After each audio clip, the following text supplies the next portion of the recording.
I used to go rock hopping through the mountain streams, and we would love to go hopping and skipping from stone to stone, trying to find that one sturdy rock that would not move underneath our feet.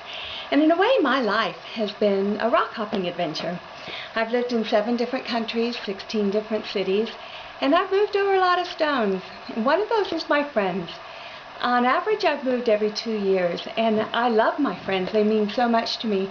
And I would get involved with them, and then all of a sudden I would be leaving. And every time I say goodbye to these friends, I would mourn inside, knowing that there was a possibility that I could never see them again. The church has also been very vital in my life. Being raised a missionary kid, later serving as a missionary, I've always built my whole life around ministering in the church and in the community. So whenever we would go to a new place, I just poured my heart and soul into ministry. And when we would leave, I left a part of my heart behind as well. My kids are also extremely important to me, and I'm soon to be an empty nester. And I'm not the #1 person in their life anymore.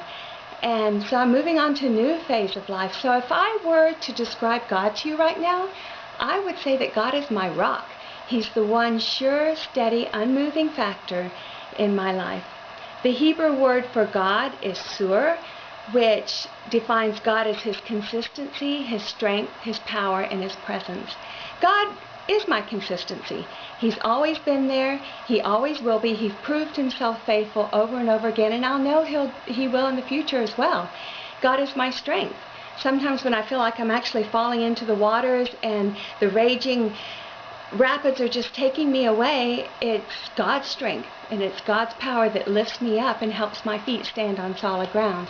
When my father and my daughter both got diagnosed with cancer in the same year, it was God's strength that kept me going. Sometimes when the pressures and the worries of life just weigh me down and I don't want to even get up in the morning, it's God's strength that sees me through. God is also my power. It's only through His power that I can stand up to Satan's attacks. When I try on my own, I inevitably fail and I fall into sin. And God is ever present in my life. He's my true companion, the one person who's always there and will never leave. So as I travel through life, whether I'm standing firm, whether I'm trying to find my balance, or just holding on for dear life, I can say along with the psalmist, my soul finds rest in God alone. My salvation comes from Him. He is my rock and my salvation. He is my fortress, and I will never be forsaken.